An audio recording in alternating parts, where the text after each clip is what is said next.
Hello. Death. What about if you were sitting at your desk and something happened and you fell over or you tripped or something fell on your head and you got a phenintitintin, which was a medical term for something that triggered an electrical pulse that killed you, and you fell on the floor and that was it. It was done. You was dead. You was dead. Yeah. And it was dark. Just like when you wake up in the morning, it's dark. And yeah, you're going to come and sit on a cloud with me, yeah? So you're dead. Let's have a cup of tea. So you're sitting on a cloud with me and someone finds you. Who's the first person that will find you? And then they'll phone up. He's not very well. And the ambulance will come and they'll check you out and they'll confirm it, and your spouse or your family member or friends will be the first ones on the scene.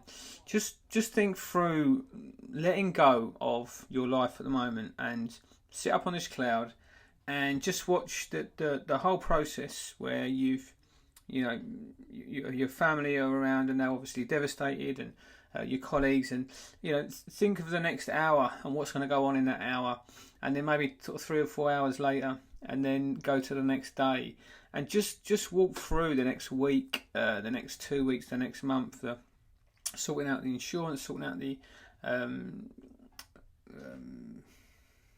cemetery and all that sort of stuff, the funeral, and it just, as you go through and see everyone else sort of taking responsibility, looking after the house, looking after the business or the job, and people come in and they help out, and all of that stuff that you was carrying, all that anxiety of what people were thinking, or any pressures you had with work and finances or anything like that, it all just gets offloaded and offloaded and offloaded, and you just see the whole world move on with you sitting on this cloud after getting the tunk thing, and then sitting there with me and just watching your kids sort of have to go through and manage the grief and move on and pick themselves up and carry on, and it's a real really sad thing to do, but it just puts you in a point where there is no music, there is no light, and it's gone, it's over, it's done, and this thing that we've got, this life, it's just gone. And thinking dead is probably one of the best ways to think, because when you can get yourself to that point where really it's only ever you, and all the shit around, it doesn't really matter. You're sat there and the whole world will move on. Everyone will move on, whether you like it or not. They will move on, and they will get over, and they will survive, and they will move on in their lives. And you have a choice, because I'm a bit of a wanker, and I'm going to kick you off this cloud in a minute. And just going to finish my cup of tea first. You got a chance to go back.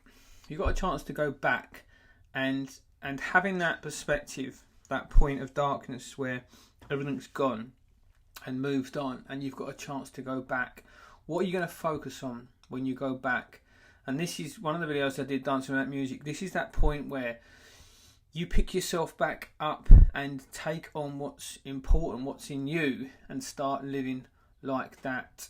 I hope this has got some sort of giving you some sort of perspective on how to think dead. And like in the morning when you turn the light on, it seems very bright, but then during the day you can be in an office where the lights are really bright, but you don't appreciate them.